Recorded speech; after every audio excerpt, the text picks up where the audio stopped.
un podcast de Cooperativa.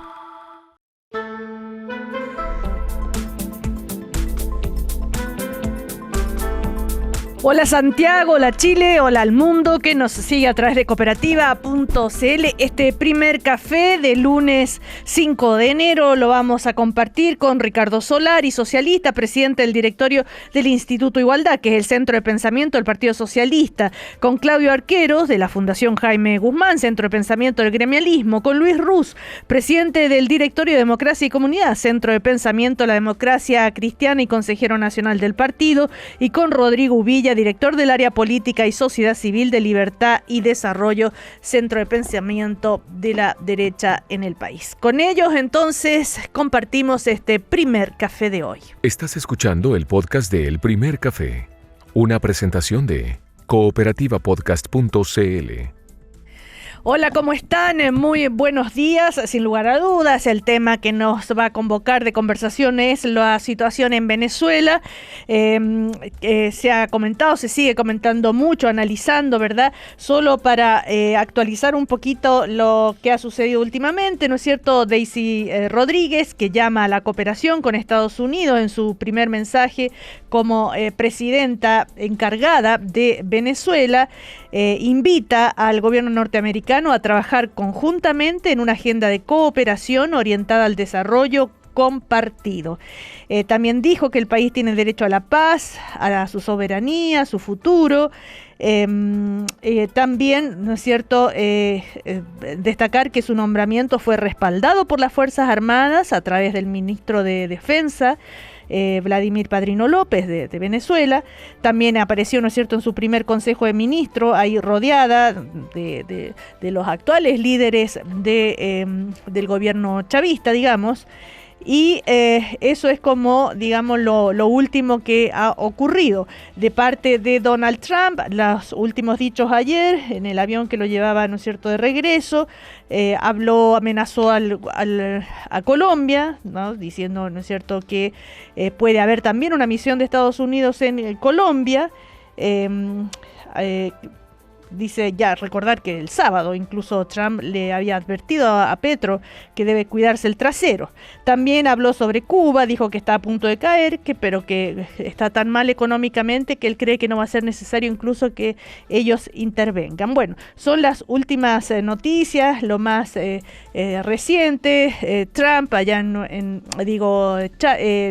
Maduro, que va a enfrentar, ¿no es cierto?, el tribunal ahí en Nueva York, y esto comienza esta nueva etapa después de la llegada de las tropas, o sea, de la intervención de Estados Unidos en Venezuela y la captura del dictador Nicolás Maduro. A ver, hay mucho para comentar seguramente, y esto se traslada también a Chile en un enfrentamiento de visiones de distintas posturas. Quiero comenzar con Rodrigo Uvilla para preguntarle qué opina, no qué opina de lo que dijo este o lo que dijo el otro, sino qué opina Rodrigo Uvilla sobre lo que ha pasado en Venezuela. Buen día, Rodrigo. Buenos días, Cecilia, y feliz año nuevo a todos los que nos escuchan. Feliz año nuevo, ¿verdad? ¿No es cierto? Yo pensé que este iba a ser un programa de evaluación del 2025 o proyección del 26, pero nos cambió el eje el fin de semana. Claro. Gracias por la oportunidad de enfatizarlo así, Cecilia, de qué opino yo. Y creo que en alguna manera esto lo habíamos previsto en alguna de las conversaciones anteriores, porque aquí lo que yo observo es que hay una como colisión de principios, ¿ya?, en lo que pasa con Estados Unidos. En el fondo es un dilema, es un gran dilema, porque el derecho internacional tiene una posición clara, ¿no es cierto? Dice solamente los países que son agredidos o cuando el Consejo de Seguridad autoriza, ¿no es cierto?, una operación en un país tercero, un tercer país. No es el caso, ¿ya? Pero por otro lado, somos todos testigos que desde hace muchos años se ha hecho grandes esfuerzos para que, Venezuela, Maduro en específico, a través de mediaciones, conversaciones, etcétera, hubiera entregado el poder, sobre todo después de las elecciones que fueron definitivamente alterados sus resultados. Recordemos que después de esas elecciones intervino incluso Brasil, intervino México. Y no entonces, en definitiva, no se logró nada. No se logró nada. Y mientras tanto, el régimen de Maduro seguía violando los derechos humanos, seguía, ¿no es cierto?, rompiendo el Estado de Derecho de su propia Constitución. Entonces son dos derechos que están ahí presentes, ¿ya? Y lo que pasa es que lo primero que falla es el sistema internacional, porque el Consejo de Seguridad está bloqueado. Como hay representantes de los dos grandes bloques mundiales, entonces cualquier iniciativa para actuar bajo el marco del Estado de Derecho internacional se ve bloqueado por este neteo.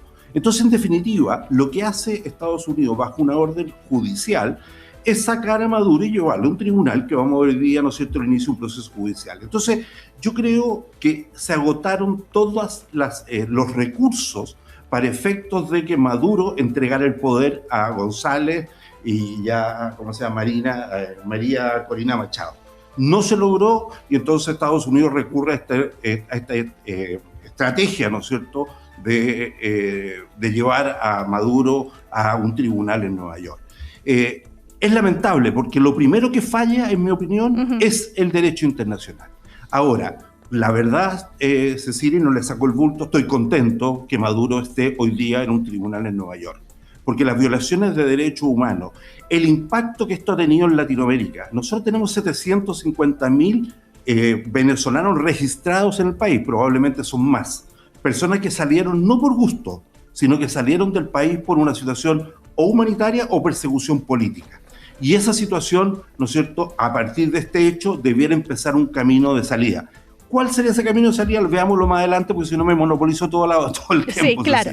Pero ahí hay otra conversación que es independiente de lo que pasó este fin de semana. Claro, por supuesto. Ahora, en ese contexto, ¿y quién podría estar, no es cierto, en contra de que Nicolás Maduro deje el poder, verdad? Hasta el mismo, recordemos, acá en Chile, el presidente Boric, claramente lo había ya catalogado como un dictador y todo aquello. Pero el tema es qué es lo que ha anunciado Donald Trump que van a hacer en Venezuela, ¿no? Esto de que negocien con el chavismo, con el gobierno que se le llama el chavismo, bueno, pero con el poder actual, y que deje de lado a María Corina Machado, y además que tan abiertamente en su conferencia de prensa, y después lo reitera en el avión que lo traía de vuelta a Washington, el interés de ellos en el petróleo, o sea, viene casi como sin pudor sus palabras, Ricardo Solari. Bueno, mira, yo creo que el fin de semana se han dado suficientes opiniones, digamos, en relación a la contingencia. Yo creo que es importante en un espacio como este hacer una mirada un poco más amplia. El presidente Trump presentó su estrategia de seguridad nacional hace unas pocas semanas, que es un documento muy, muy importante, un documento exigido por ley en Estados Unidos, en donde el gobierno describe cuál es su lugar en el mundo, ¿ya? Y lo que hizo en este documento es hacer un cambio muy, muy significativo, muy relevante respecto incluso a su propia estrategia de seguridad nacional de su primer mandato, y es básicamente decir una cosa clara: Estados Unidos se va a concentrar de ahora en adelante en su área de influencia, que es América y que es el Océano Pacífico, ¿ya? Y es lo que nos importa. En el documento, que es bastante extenso y yo recomiendo leer porque puede llegar hasta ser entretenido, porque es muy descriptivo, la palabra democracia no está escrita, no hay una sola referencia al tema de democracia, para qué decir cambio climático o ese tipo de cosas, ¿no? Pero es muy explícito y es muy coherente el documento, y el documento es muy consistente con la operación del fin de semana, ¿ya? Porque digamos, una cosa es lo que hicieron con Maduro, que es un dictador execrable, que se robó su último acto para robarse unas elecciones, pero otra cosa es definir el camino que han definido, que es totalmente consistente con esa estrategia, que es decir lo siguiente: a nosotros lo que nos interesa de Venezuela es que se alinee con los intereses de Estados Unidos. Eso es lo que nos interesa, ¿ya? Digamos, la transición, eso no es parte de nuestra conversación. Eso le podemos llamar transición, como se sea, pero lo que nos interesa es que Venezuela deje de tener intereses alineados con potencias extranjeras a esta área de influencia, ya vemos Rusia, China, Irán, lo que sea, ya, y se alinee con nosotros. Y ese es el camino que se está recorriendo. Ahora, también de un modo un poquito, yo diría, casi pornográfico, se menciona la palabra petróleo, pero a mi juicio eso es secundario en relación al cumplimiento de esta estrategia. No va a haber en América Latina actores influyentes que no sean Estados Unidos. Y ese es lo que se puso en práctica primero con el cerco en el Caribe, con los portaaviones, las operaciones contra la narcolancha. Todo este tema del narco también es bastante discutible por lo siguiente. La semana antepasada acá Juan Orlando González, que estaba condenado por un tribunal norteamericano de 45 años por conspirar para ingresar cocaína a Estados Unidos, fue indultado por el propio Trump. Entonces, yo quiero decir, o sea, me interesa poner el punto más de la estrategia general, porque eso lo que nos puede, como personas que reflexionamos, nos puede interesar, a mi juicio, más que el debate que ya está bastante claro entre los que son partidarios del derecho internacional. También coincido tanto con lo que dijo el Senado, el embajador Gasmuri, como lo que acaba de decir Rodrigo Villa, que hubo un fallo de la comunidad internacional para no hacerse cargo de las violaciones sistemáticas a los derechos humanos de Maduro, y que eso obviamente pavimenta el camino a una estrategia que puede terminar, esa es mi conclusión, afectando bien severamente la soberanía tanto política como económica de los países del continente. Ahora, justamente en ese documento al cual hace referencia Ricardo Solari, ¿no es cierto?, que hace poco se dio a conocer, también ahí hay una parte interesante cuando dice que Estados Unidos ofrece una serie de recompensas para sus aliados. Recompensaremos y alentaremos a los gobiernos, partidos políticos y movimientos de la región que se alineen ampliamente con nuestros principios y estrategias. Y ahí, bueno, recordemos cómo es un aliado Milei, que le ayuda económicamente, los acuerdos que se firmaron con Ecuador, con Argentina, después Ecuador, lo que pasa con Salvador, Guatemala. Entonces, ahí también es bastante... La búsqueda de esa estrategia no es coincidencia doctrinaria o intelectual, ¿ya?, sino que tiene que ver con los intereses de Estados Unidos.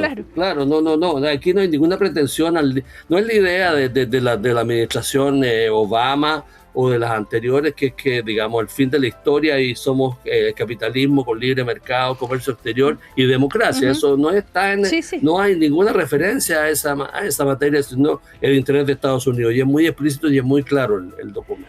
La doctrina que él llamó, aparece como Monroe, la mezcla de Donald Trump y la doctrina Monroe.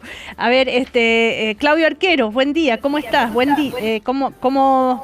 ¿Qué te parece esto que acaba de decir además de Ricardo Solari? Avancemos las reflexiones. A ver, yo voy a repetir lo que dije el sábado brevemente cuando Cooperativa me pidió mi opinión. Yo creo que, aunque ya se ha dicho, ¿no? Es una buena noticia, lo ha dicho incluso... personas que en una entrevista en Tele 13, ¿no? Radio recién, se me olvidó el nombre, señor, que era parte de Human Rights. Vivanco, sí. Bueno, sí. Es una buena noticia que un dictador, un usurpador de elecciones esté capturado.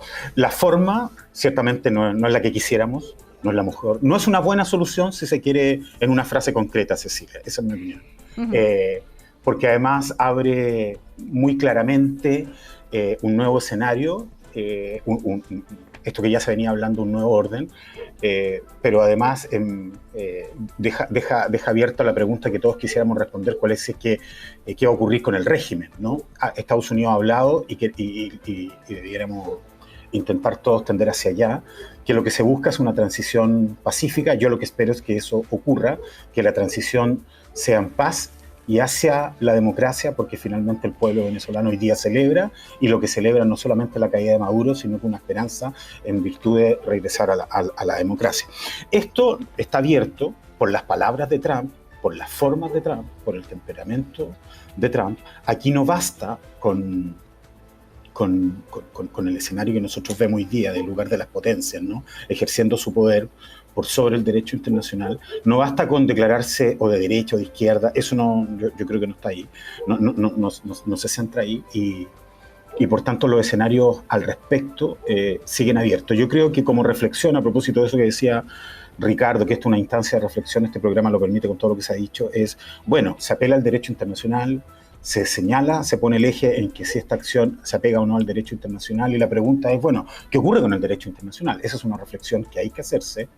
Aquí hay barcos hace rato, habían barcos hace rato puestos ahí, como decía Rodrigo, los diferentes medios se agotaron hace bastante rato, se intentaron, no se hizo nada. Chile emitía declaraciones, Chile es un país pequeño, por supuesto, nadie espera que tenga una gran influencia, pero aparte de las declaraciones, aquí no ocurrió nada. Los organismos internacionales encargados de estas materias tampoco pudieron hacer nada. Entonces uno mira hacia el derecho internacional, no sé qué se respeta o no se respeta. Está bien hacerse esa pregunta. Pareciera ser que es una pregunta hoy día que se va a ir volviendo decimonónica en virtud del mundo que lamentablemente estamos enfrentando, sino que no solamente se respeta o se respeta, sino que qué ha hecho, cuál es el lugar del derecho internacional, de los organismos que han tenido a cargo la responsabilidad de esto. Y en ese sentido entramos a un mundo de hartas preguntas, un mundo de incertidumbre, donde yo lo que creo, con esto termino, es que al menos de parte de Chile, si bien se recibe con buenas noticias por materia de lo que ha sido la migración irregular, el crimen organizado, debiese haber un cambio en la política exterior en materia. Lo primero es la precaución, ¿no? Aquí ya las reacciones incontinentes, yo creo que está súper claro que no sirven de nada, y en virtud del mundo que se viene, por los intereses de Chile, es ser cauto y mirar con política de Estado, ¿cierto? Con una política de Estado, la política exterior. Claro, que una política de Estado que difiere entre la política de Estado del actual presidente de la República, que ya lo ha declarado, y la política de Estado que se puede avisorar en este tema, estoy hablando, ¿no? De parte del presidente electo, José Antonio Kast, según las reacciones que tuvieron disímiles ante estos hechos. Ahora, ¿a ustedes les sorprendió? Me imagino, como a todo el mundo, en la primera conferencia de prensa de Donald Trump, cuando dice que María Corina Machado no goza de popularidad y de aceptación en Venezuela, y que le da, ¿no es cierto?, les traspasa y designa a Daisy Rodríguez y al actual, digamos, los fuertes del chavismo a cargo del país. ¿Les sorprendió eso? O sea, no puede haber sido también una gran decepción para los venezolanos que estaban celebrando justamente la caída de Maduro. Luis Ruz. Hola Cecilia, buenos días. Saludos a Rodrigo, Ricardo, a Claudio y a todos los auditores. A ver, yo creo que el discurso de Trump, efectivamente, luego de la operación en Venezuela, confirmó que más allá de la preocupación por la democracia o la libertad de Venezuela, lo que efectivamente hubo detrás es más bien la influencia geopolítica y también el interés concreto en el petróleo venezolano. Con una forma bien, ¿cómo decirlo?, sin pudor, como lo dijiste tú, reconoció que lo que hay detrás, obviamente, ese interés. Entonces, creo que lo que nosotros tenemos que tomar nota a propósito de toda esta discusión es que es una nueva constatación de que la política del gobierno de Trump es abandonar lo que ha sido por décadas la política exterior de Estados Unidos en orden a fortalecer normas, instituciones y consensos multilaterales, para dar paso más bien a una lógica donde el poder se centra o se concentra en la fuerza, en la coerción y en la primacía de los intereses nacionales.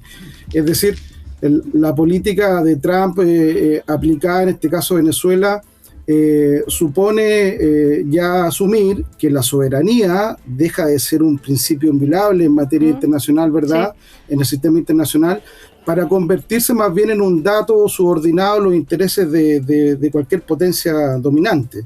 Y en ese punto creo que lo preocupante para países como el nuestro, países pequeños, intermedios, que dependemos muchísimo de la relación y la conexión con los otros estados, es que obviamente, a propósito de la política de seguridad que explicaba Ricardo, que asume el gobierno de Trump, es que Estados Unidos abandona esta lógica de la promoción de la democracia y la cooperación institucional para adoptar una perspectiva mucho más realista del poder expresado en el control territorial y también al acceso a recursos estratégicos como ejes centrales de la seguridad nacional. Lo que hizo Donald Trump a propósito de la política de seguridad se explica desde ahí, cómo Estados Unidos comprende la seguridad nacional. Y en ese plano, creo que para nosotros es importante tomar nota, porque de alguna manera colisiona con el camino que por décadas ha seguido la política exterior chilena, basada en la cooperación internacional, basada en los tratados internacionales, en el respeto del derecho internacional y las instituciones internacionales. Por lo tanto, lo que yo creo que es que tenemos que abrir una reflexión muy serena, pero de mucha profundidad, porque de otra manera va a ser difícil navegar en estas nuevas aguas que nos imponen las potencias mundiales, por lo pronto la que tenemos más cerca, que es Estados Unidos. Y en ese plano creo que las declaraciones del presidente en ejercicio y del presidente electo perfectamente podrían ser complementarias. Yo tengo la impresión que no es excluyente criticar, incluso alegrarse de la caída de un dictador como ha sido Maduro, pero sin perder de vista los principios y la importancia de las normas que ordenan la convivencia internacional. Porque de otro modo, si nuevamente abrimos o retrocedemos a esta lógica del Estado hobbesiano, digamos, donde prima la fuerza o la falta de racionalidad, países como el nuestro va a ser difícil navegar en esas aguas donde el que tiene la fuerza, el que impone la ruta de navegación para los demás estados. Creo que ese camino, por lo menos para Chile, no es el que conviene. Ahora, recordemos que a propósito de esto del petróleo, lo que dijo Trump, lo que necesitamos de Delcy Rodríguez es acceso total al petróleo y a otras cosas en el país que nos permitan reconstruirlo. Cuando le preguntaron qué otras cosas iban a necesitar, Trump mencionó las infraestructuras del país, porque las carreteras no se construyen, los puentes están cayendo, bueno, y él lo dijo, ¿no es cierto? Y todas sus empresas van a llegar a recuperar el petróleo que Venezuela les ha robado, decía él, ¿no es cierto? A propósito de cuando se nacionalizó el petróleo bajo el gobierno de Carlos Andrés Pérez. Y entonces ahí donde se hacen cargo los venezolanos de la explotación del petróleo.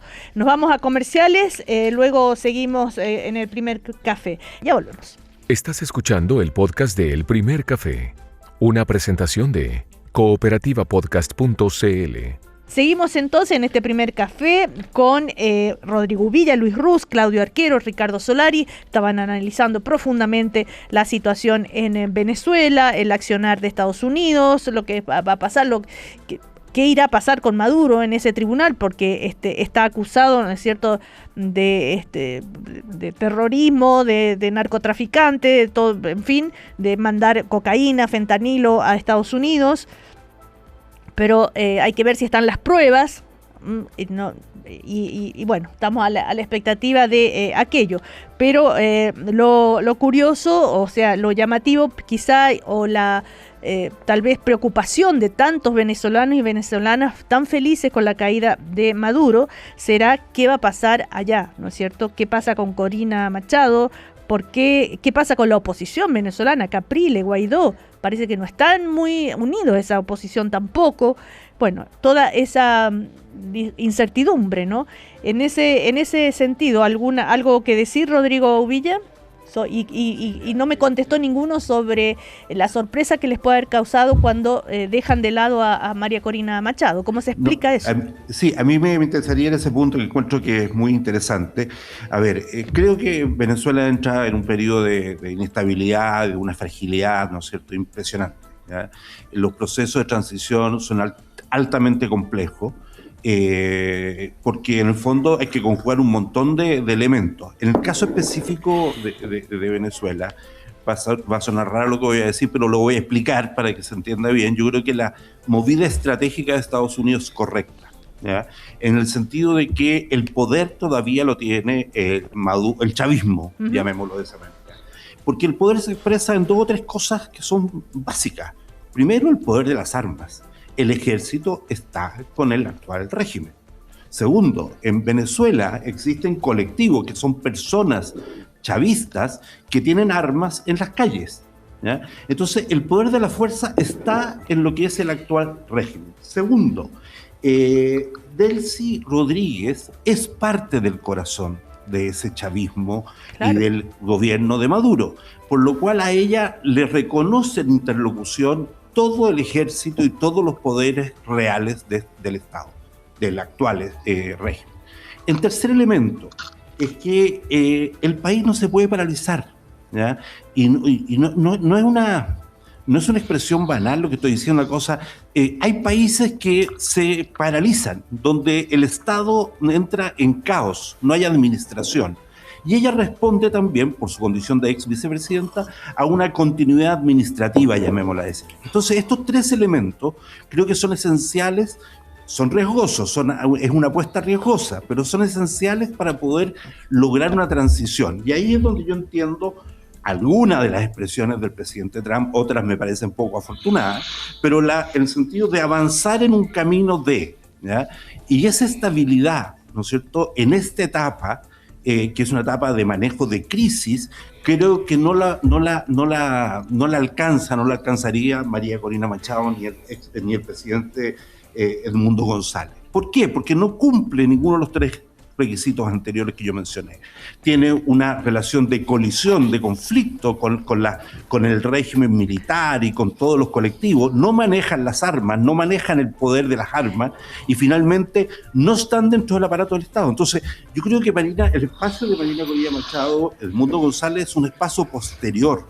Primero tienen que encontrar la fórmula, ¿no es cierto?, Venezuela, de avanzar hacia un régimen democrático, porque esto definitivamente es un momento que podría ser una transición, una cosa, pero debiera avanzar a un régimen democrático, y ahí entiendo donde viene lo que dice Estados Unidos, lo que dice Rubio, el canciller, que dice, bueno, vamos en un camino, ¿ya?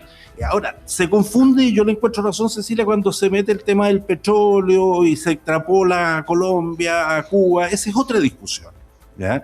Pero creo que la fragilidad es grande y no necesariamente esto va a resolver en el inmediato plazo la esperanza o la expectativa, mejor dicho, que tienen los 8 millones de venezolanos que viven fuera del país. Entonces hay que empujar, y creo que la comunidad internacional tiene que hacer todo el esfuerzo de ayudar a que esa transición se ejecute lo antes posible para poder tener, ¿no es cierto?, un nuevo gobierno absolutamente fundado en la legitimidad democrática. Claro, para eso se necesitaría... Cecilia, ¿me permite? Sí, Luis Ruz.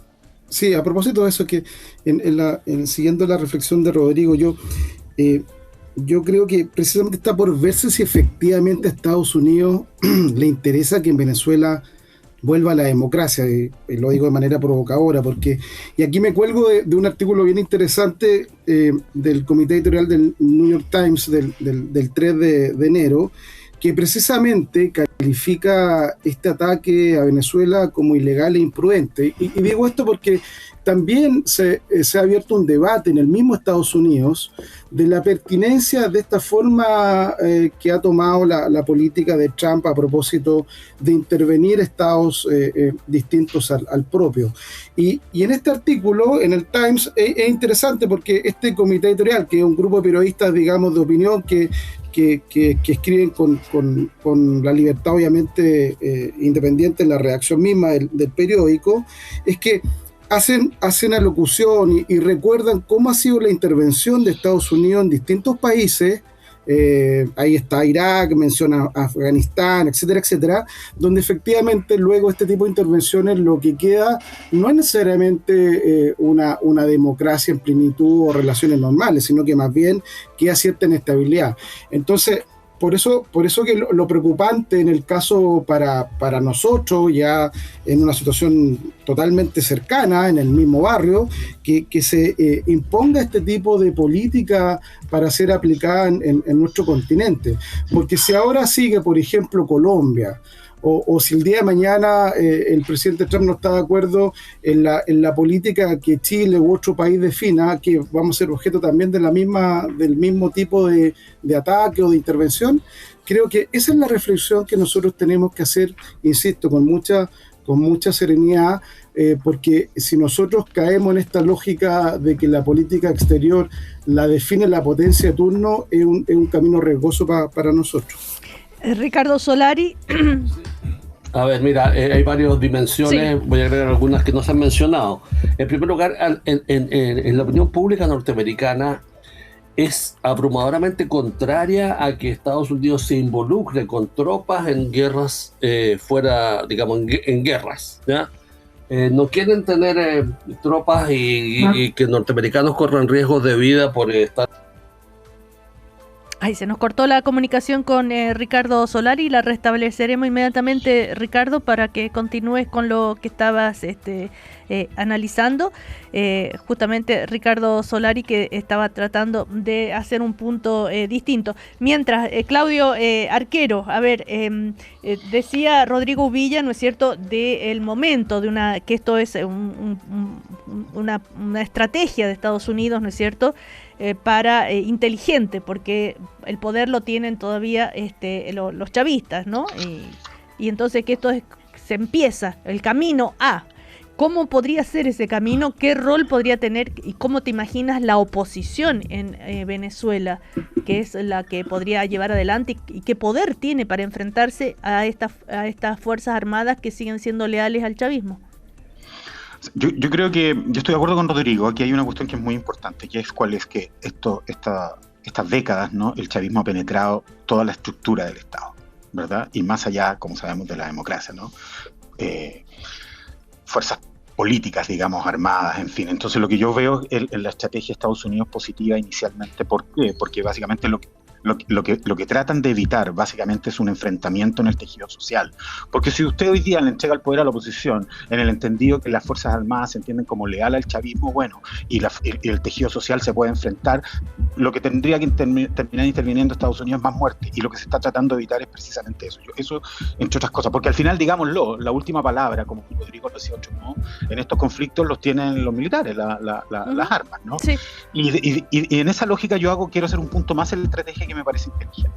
La estrategia de la amenaza hacia Venezuela, en lugar de la invasión, precisamente evitando las muertes y un conflicto largo en un país que tiene mucha selva, ¿no? Es más inteligente porque te evitas muerte, porque además tienes la presión constantemente, la presión del petróleo, que es lo que ha dicho Marco Rubio, entre otras cosas, como una plataforma básicamente para seguir los intereses de Estados Unidos. Y con esto termino, Cecilia. Aquí hay que tener solamente un dato, sin perjuicio, que yo dije desde el principio, que la salida no es la que quisiéramos, no es buena y no marca buenos precedentes, pero también hay que poner dos cosas sobre la mesa. La primera, aquí nos ha invadido Suecia. Aquí se está capturando un usurpador, un dictador, un gobierno que está acusado de ser un narcogobierno. De otro lado, decir que la soberanía popular, la soberanía del pueblo venezolano la ha violado ese mismo dictador. Y en relación, vuelvo a esto, ¿no? La reflexión que hay que hacer respecto al derecho internacional, no olvidar que hoy día, o sea, yo diría solo esto, para añadir lo que dije al principio, hoy día pareciera ser que esto es todo distinto. Claramente hay señales distintas, ya lo hemos dicho. Pero aquí, por ejemplo, el poder de veto que tiene el Consejo Permanente de Seguridad, eso también está por sobre el derecho internacional. También se lo quiere poner así, es la fuerza de la superpotencia respecto al mundo. Entonces, y eso está hace rato, digamos, ¿no? Entonces, el decir que hoy día Trump cambia el eje porque finalmente son las superpotencias las que deciden, cuando en realidad hoy día ya existe esto. Por ejemplo, el veto, ¿no? El veto en la ONU, ¿no? De este Consejo Permanente, es parte de la reflexión que tenemos que hacer para un momento de incertidumbre como el que se vive.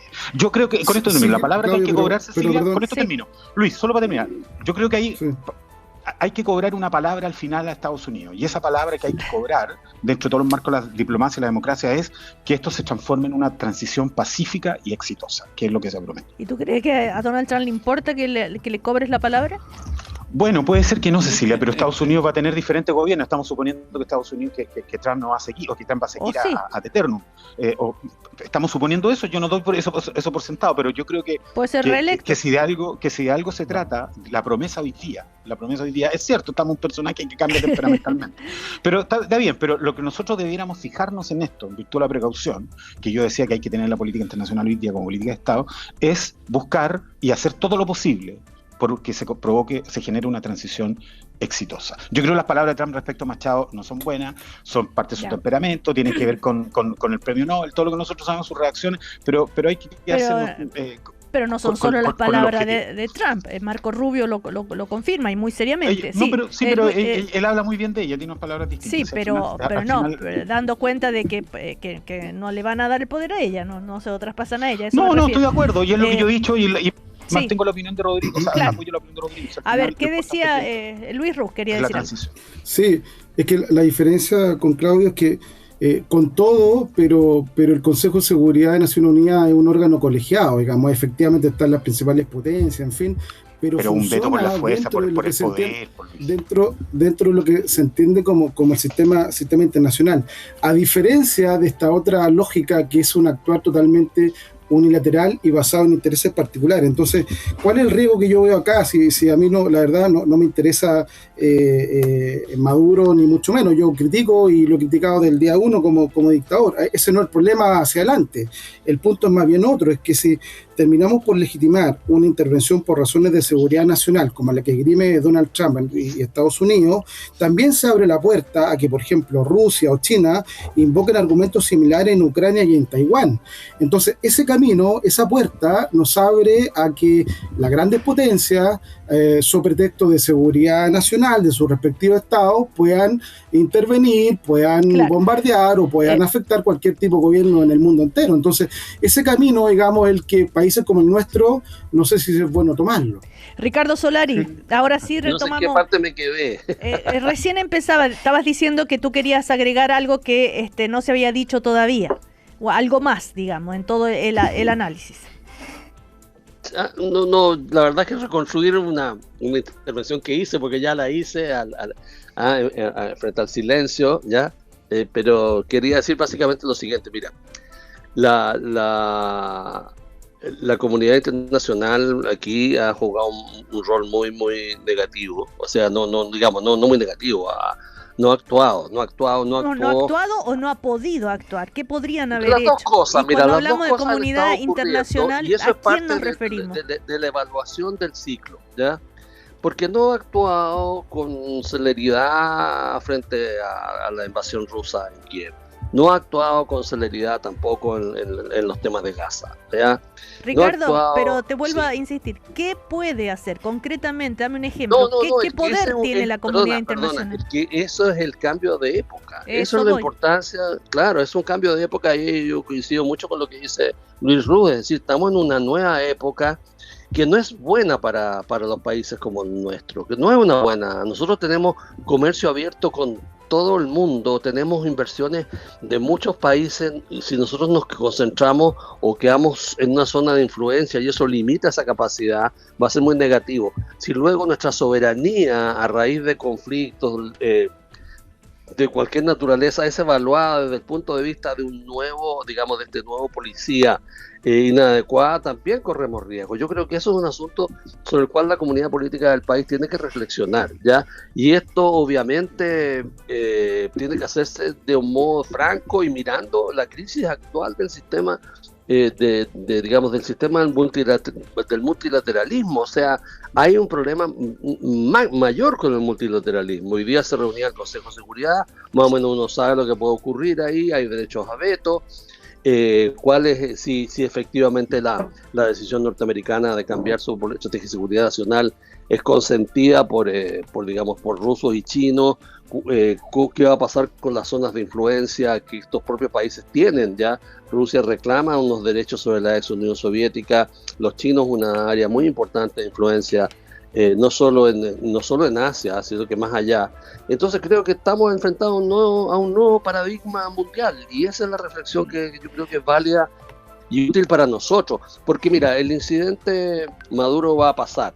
Maduro va a estar en una cárcel, y en una cárcel subterránea, lo van a condenar, y esa condena... ¿Tan seguro estás? Que tengan las pruebas para condenarlo. Por cosas muy parecidas, y en un tribunal también de Nueva York, el expresidente de Honduras fue condenado a 45 años de cárcel hace 2 años, ¿ya? Y condenado, y bueno, indultado la semana antepasada por Trump, ¿ya?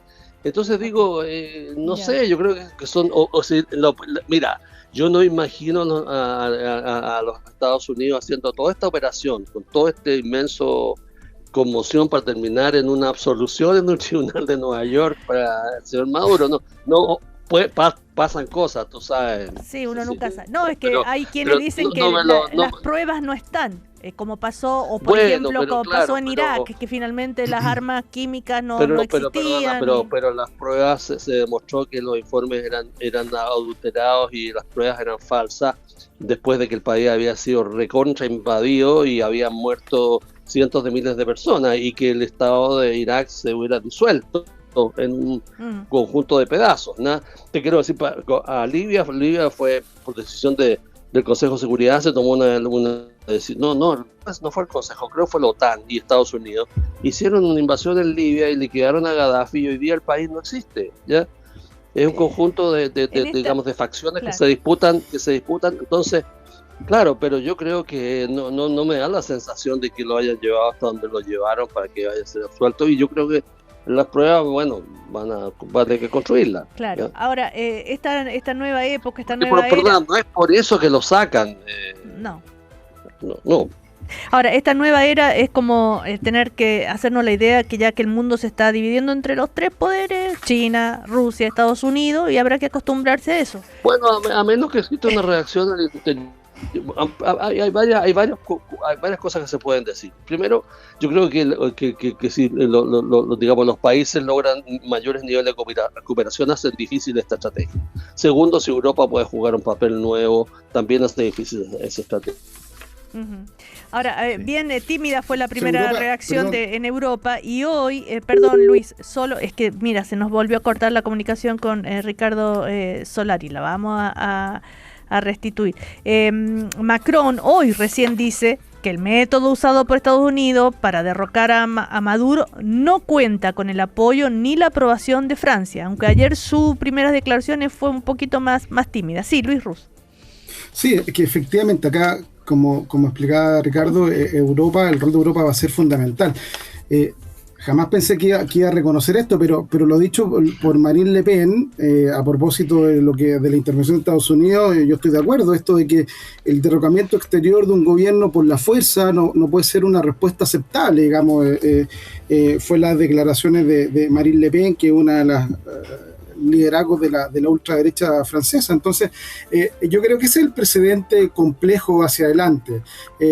Maduro va a seguir su derrotero y está bien que así sea, pero la discusión en materia de cómo son las reglas del juego en el mundo, a propósito de cómo se ejerce el poder, cómo se ejercen las relaciones internacionales, es lo que abrió de alguna manera esta intervención de Trump en Venezuela.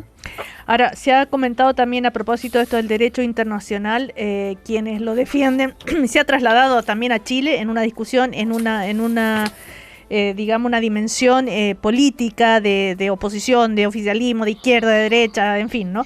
Pero se ha puesto como ejemplo quienes defienden el derecho internacional la actitud que tuvo el Estado de Chile cuando Pinochet estaba en Londres y que iba a ser juzgado por un tribunal extranjero, y Chile hizo todo para que venga a ser juzgado en el país. ¿Se acuerdan? ¿No es cierto?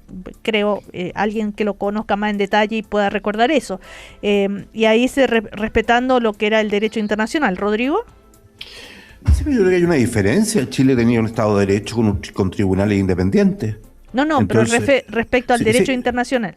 Sí, no, está bien, pero lo que pasa es que yo voy a remitirme a lo que dije al principio. Aquí hay una colisión de derechos, ¿ya? El derecho internacional establece, ¿no es cierto?, que no se puede intervenir en un tercer país. Eso está claro y lo dice, creo que el artículo 51 de las Naciones Unidas.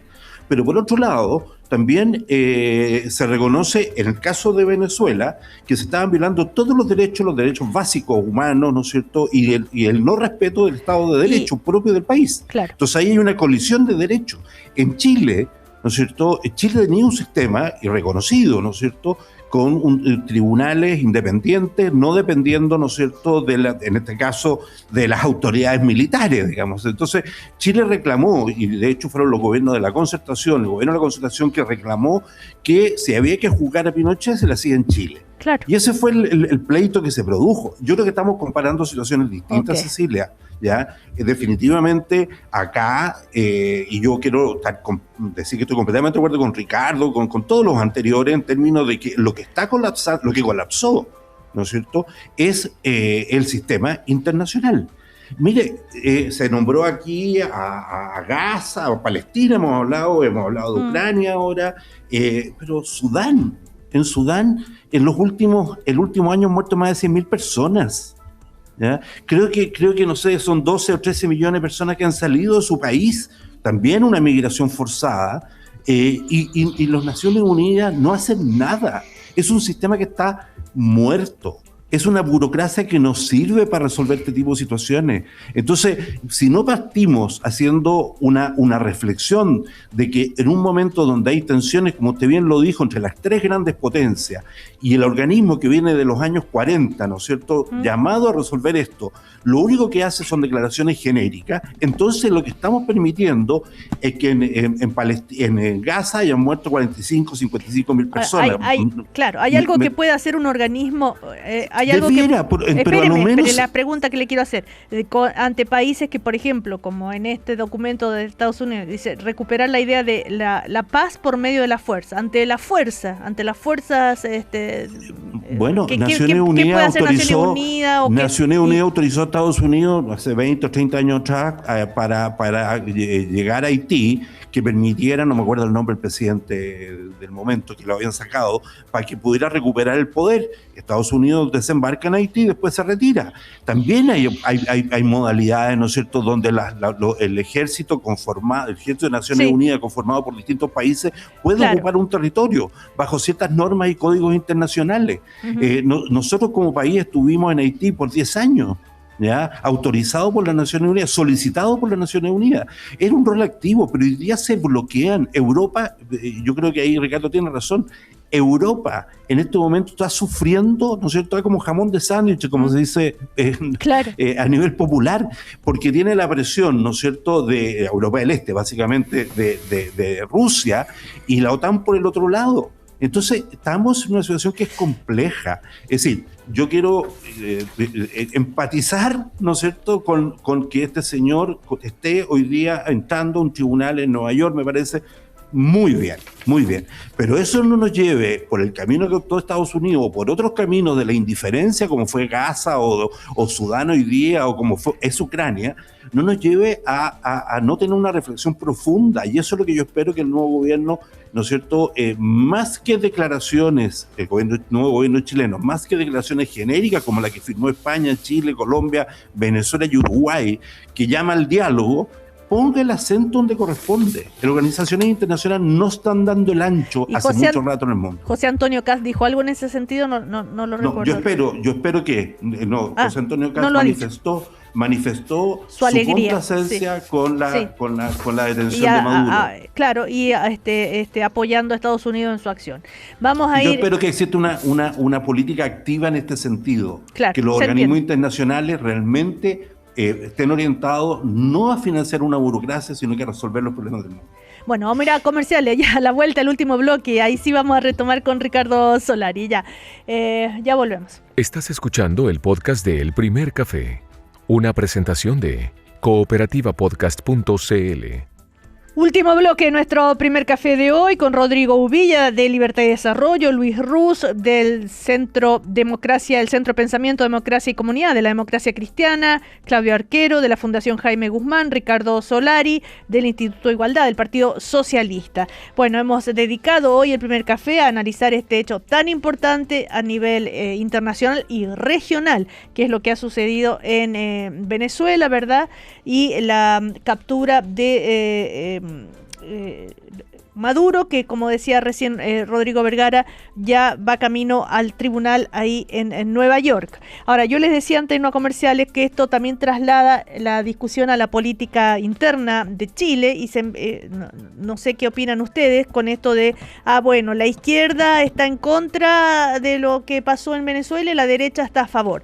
Como no es un poco simplificar demasiado esto, ¿cómo impacta en la política interna? Ricardo Solari, ahora sí que estamos de nuevo en contacto. ¿Me escuchas? Sí, ahora sí. Oye, percúsenme, es inexplicable todo esto. Oye, pero bueno, mira, la cosa es que esto va a pasar, ese enfoque, el enfoque de lo de corto plazo va a pasar, porque bueno, va a haber una reflexión sobre la importancia que tienen dos procesos que pueden ser compatibles, uno, respeto al derecho internacional y su valor para un país pequeño como el nuestro, y segundo, la necesidad que en Venezuela se lleve adelante un proceso de negociado que concluya en una democracia. Yo creo que eso es el largo plazo y nosotros deberíamos tender a aquello, a los dos énfasis, al énfasis en favor de la preeminencia, el valor de lo multilateral y coincido en que hay mucho que hacer ahí, mucho que mejorar y mucho que hacer también en la cooperación, digamos, panamericana, que está bastante ausente del todo. Entonces, yo no creo que esto pueda o deba ser un parteaguas, porque nosotros tenemos un problema adicional, que es la presencia inmensa de una gran comunidad venezolana en Chile, ya que tiene muchas cosas, que tiene muchas aristas, y que fue un gran tema en la campaña presidencial, y tenemos que también atender a esa población. Ahora Claro. el presidente Kast está hablando de que crearon un corredor humanitario. No me parece a mí que esto sea algo fácil de hacer, y si se va a hacer, requiere un consenso regional, por lo menos aunar las voluntades de colombianos, ecuatorianos, peruanos y chilenos. Nada, eso es simple y fácil. ¿Ya? Ahora, y si se quiere hacer, requiere que esto sea una política de Estado, si no veo cómo. Bueno, la expectativa que se abrió, ¿no es cierto?, ante las primeras noticias, la celebración de los venezolanos acá en Chile, absolutamente lógica, y que le genera, por supuesto, mucha esperanza también. Bueno, el tema para José Antonio Kast, se le podría facilitar cumplir la promesa de la expulsión de los migrantes irregulares. No veo por qué. Que ahora Venezuela los pudiera, digamos, recibir. ¿Cómo llegan allá? Ah, ya. Cecilia. Sí. Rodrigo, sí. Sí, mire, yo primero que nada creo que quedémonos con la parte de nuestra historia reciente, de que excepto un sector grande del Partido Comunista, el resto rechazó la dictadura de Maduro hasta hace una semana. Es decir, hasta en todo el proceso electoral nuestro presidencial hubo una condena a Maduro transversal, excepto el Partido Comunista, ¿ya? Entonces eso creo que es una señal clara, ¿no es cierto? El país reconoce donde hay un dictador y lo condena. Respecto a su segunda, respecto ahora a la interpretación de lo que pasa, yo creo que estamos claros todos, Ricardo, Luis, Claudio, de que aquí hay colusión de derechos. Uno podría poner énfasis en uno, Claudio decía no es el mejor método, pero bueno, esa es una cosa que está ahí, pero apostemos que esto termine en una transición efectiva, y eso es lo que yo creo que todos aspiramos en Chile. No solo por los 750.000 venezolanos que viven, sino que es una señal clara hacia la democracia tal cual como la vimos nosotros en los 90. Pero tú no has percibido un enfrentamiento ya entre derecha e izquierda, yo creo que le gustaría a muchos que existiera ese enfrentamiento. Pero por las declaraciones que hemos escuchado del presidente de la UDI, esta mañana escuchaba al diputado Chalper. Yo condeno, no es que condene, a mí no me gusta la carta que firmó el presidente Boric con los 4 países latinoamericanos, Colombia, etc. Porque creo que el énfasis es el otro. El énfasis es el tema de que aquí estaban violando todos los días los derechos de los venezolanos, y eso es lo que hoy día deberá primar. Y de segundo elemento, busquemos una transición o apoyemos una transición pacífica para lograr una plena democracia en Venezuela. Entonces, ahí está la primera diferencia que yo me refería. Entonces son en los énfasis, claro. Pero todos... El presidente Boric ha condenado el régimen de Maduro desde el principio. A mí no soy partidario de Boric, ni mucho menos del presidente Boric, pero tengo que reconocer eso. Si el único que se marginó de esa posición común fue el Partido Comunista. Pero acaba de Rodrigo Villa de decir no estoy de acuerdo con el documento que firmaron. Una cosa es no estar de acuerdo con eso, y otra cosa es tener una base común, ¿no es cierto?, de condena a una dictadura, que eso es lo que quiero destacar, Cecilia. Yo creo que es una estrategia equivocada, porque sucede que aquí deberíamos estar no solo por los 750.000 venezolanos que viven en Chile, que quiero empatizar con cada uno de ellos. Vi la alegría, vi cómo lloraban, ¿no es cierto?, el día sábado en las distintas calles de nuestro país, ¿ya? Sino que porque además de eso están violando todos los días los derechos de esos venezolanos en Venezuela, ¿me entiendes? No cabe duda. Entonces, yo pero bueno, ojalá se den esos términos, pero yo creo que se viene o ya está instalado esa especie de parteaguas, ¿no? Tal vez incomprensiblemente, pero bueno. Yo lo que quiero es que los parteaguas sean con respecto a las estrategias de nuestro país hacia adelante para poder salir. Enfrentar, ¿no es cierto?, los temas como la inseguridad y otro tipo de cosas. Creo que sí, Luis Russo. Sí, no, yo creo que el problema ya, así, disculpen lo brutal, pero el problema ya no es Maduro, sino que la pregunta para adelante que nos tenemos que hacer todos y que de alguna forma el nuevo gobierno tiene que contestar, es si aceptamos la aplicación de esta doctrina Monroe reforzada, o como lo ha definido el mismo Donald Trump, el corolario Trump, digamos, de aplicar esta lógica hegemónica y las directrices de Estados Unidos en el hemisferio occidental, que es lo que se sustenta la política de seguridad. ¿Por qué? Porque ahí se nos abren preguntas que para el país es importante contestar en materia no solamente política, sino que en materia económica, en materia de integración, etcétera, etcétera, y que es parte del desarrollo, los pilares de desarrollo que ha tenido Chile en las últimas décadas. Porque si la aceptamos así tal cual, bueno, la pregunta que sigue es: ¿qué hacemos, por ejemplo, con nuestras relaciones con China, socio clave de nuestro país? ¿O qué hacemos, por ejemplo, con las relaciones históricas con la Unión Europea? Entonces, esta es la reflexión, a mi juicio, que tenemos que hacer con profundidad hacia adelante, porque y si uno acude un poquito a nuestra historia, y particularmente a la historia de la política exterior chilena, uno se va a encontrar que esta reflexión, a propósito del planteamiento de la doctrina Monroe por allá por el 1830 en adelante, en nuestro país, reafirmó una cuestión que es importante hoy día traer a colación, que es precisamente una defensa estricta del principio de la soberanía de los estados, el derecho internacional como espacio común para ponerse de acuerdo, y también una lógica de equilibrio del poder. Y ahí es donde Chile ha definido, creo que no podemos perder de vista un eje que es sustantivo, que es la autonomía estratégica, que equivale o que se entiende como relaciones que son pragmáticas en el plano internacional, con grandes potencias, pero sin tomar un alineamiento automático con ninguna de ellas. Ya lo decía, esta definición no ha permitido navegar, digamos, en estas aguas que son difíciles en la actualidad. Diego Portales ya lo decía, ¿no? En esa época, las grandes potencias, pero esta frase interesante de Diego Portales: las grandes potencias actúan siempre en función de sus propios intereses. Sí. Mira, yo creo que en relación a la doctrina Monroe, la nueva, ya Chile no tiene nada que ganar bajo esa doctrina, nada. O sea, nuestro país, que ha construido su estrategia de desarrollo sobre la base de una muy alta diferenciación del destino de sus exportaciones y del origen de sus inversiones, no tiene absolutamente nada que ganar siendo parte de una lógica de área de influencia. Hoy solo hay para nosotros limitaciones y retrocesos respecto a una parte muy muy importante de lo que ha sido la capacidad del país de progresar en las últimas décadas. Yo eso lo tengo totalmente claro. O sea, he tratado de, por ejemplo, en la política de aranceles, por ejemplo, en la política que tiene que ver con la ocupación o con el intercambio en el Asia Pacífico o en el Pacífico. Es algo que para nosotros es una tremenda oportunidad, siempre que no la vivamos como una condena, siempre que no la vivamos como una restricción impuesta por un tutor. Eso lo veo yo claro. Ahora, Ricardo, Luis, también se podría interpretar por todos los análisis absolutamente válidos, ¿no es cierto?, y comprensibles, bueno, y la empatía con los millones de venezolanos que tuvieron que dejar el país donde queda. Pero esa discusión yo veo que ha sido planteada por parte nuestra del presidente Boric muchas veces. Yo no veo muy claro el motivo de la discrepancia con la declaración que firmó el presidente, porque lo que dice simplemente es la primacía del derecho internacional, ¿ya? Pero el presidente Boric tiene una gran calidad moral en relación al tema venezolano, porque lo ha planteado reiteradas veces. Sí, siempre lo ha planteado. Y además, en relación a un hecho puntual, que es el crimen del teniente Ojeda, el gobierno de Chile ha sido totalmente categórico en la necesidad de que eso se investigue y se aclare totalmente.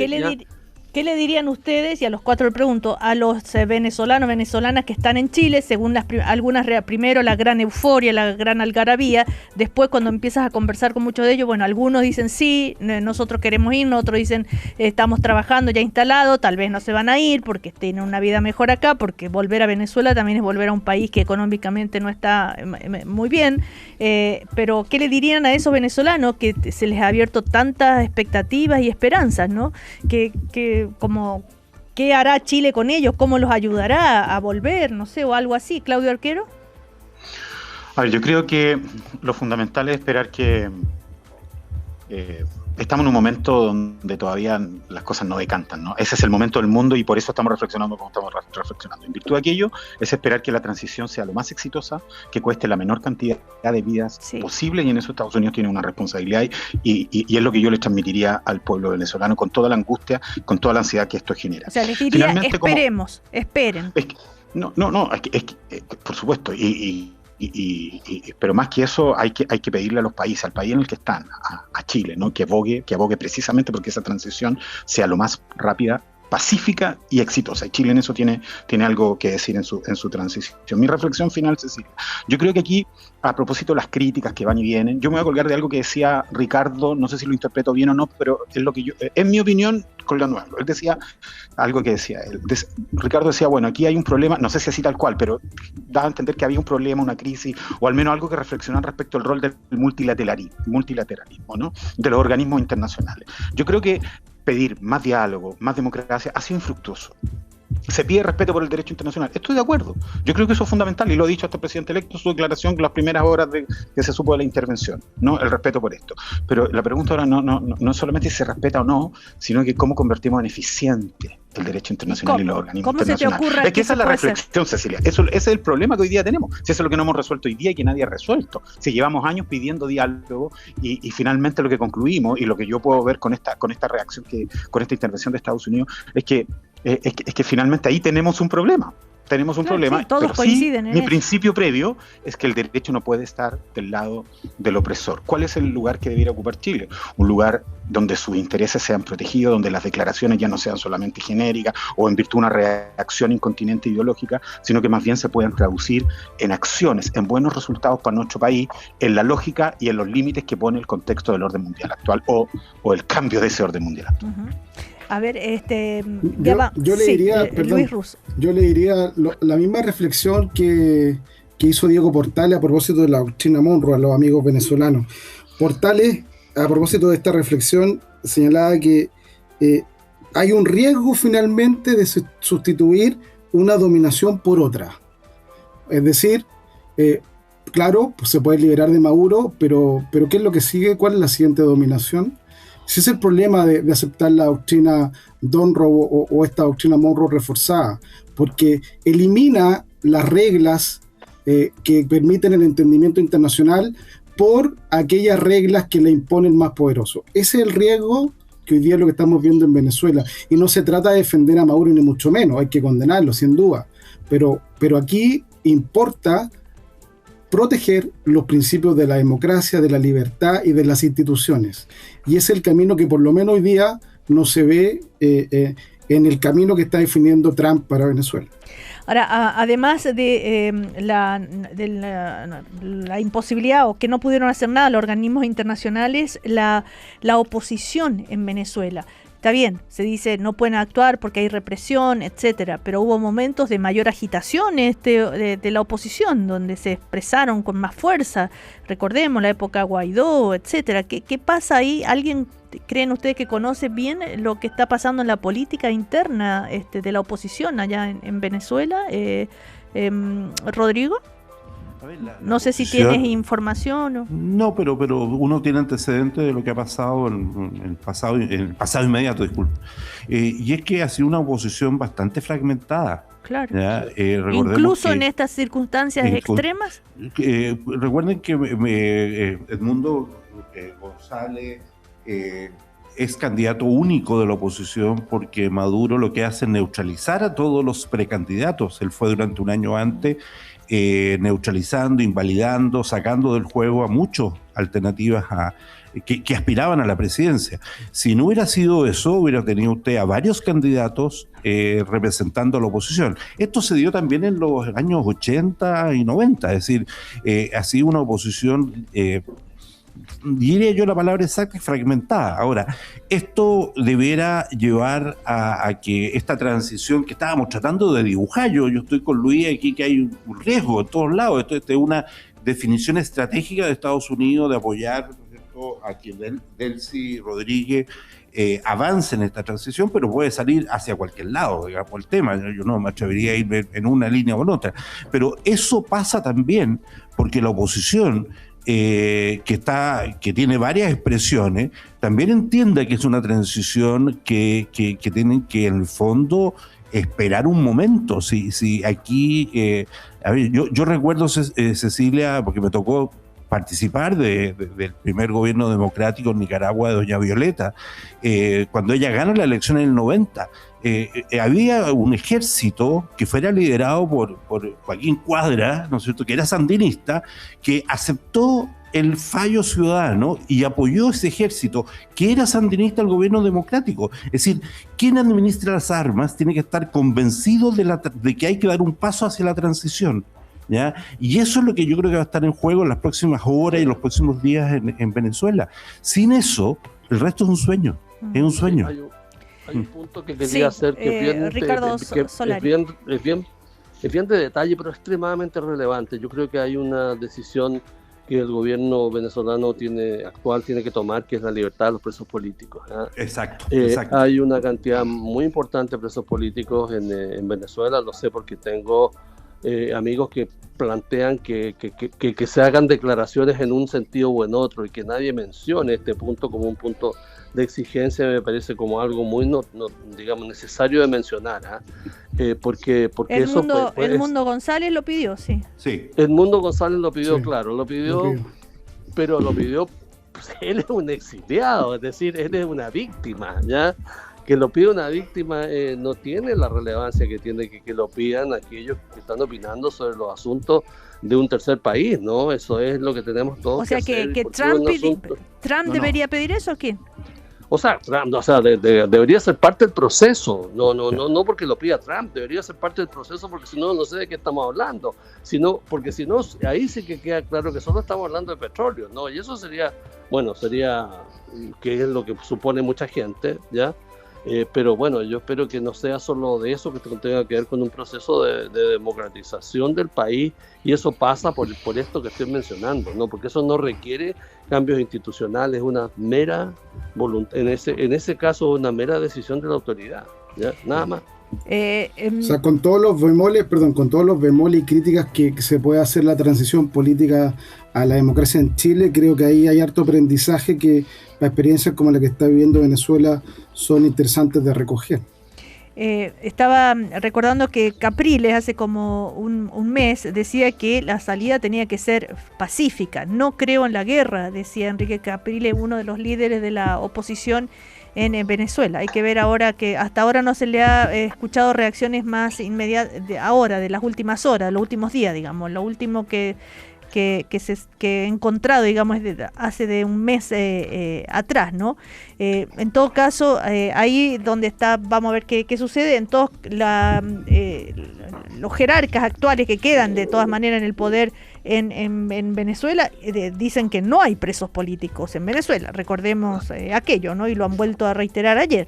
Así que vamos a ver qué sucede. Esto está en Noticia en Desarrollo, como se dice. No hemos hablado nada de Chile. Recordemos que el presidente electo va ¿no es cierto?, a ser proclamado por el Tricel y prepara su viaje a Perú justamente ahora con el foco en inmigración, en esta situación regional. Así que veremos qué estará pasando el próximo lunes cuando volvamos a reunirnos. Muchas gracias a Ricardo Solari, Claudio Arquero, Luis Ruz y Rodrigo Ubillas. Que tengan una buena semana. Igualmente. Igual. Muchas gracias. Chao. Saludos a todos. Chao. Aquí termina el podcast de El Primer Café. Lo escuchas en vivo de lunes a viernes desde las 9 de la mañana y todos los días en cooperativapodcast.cl.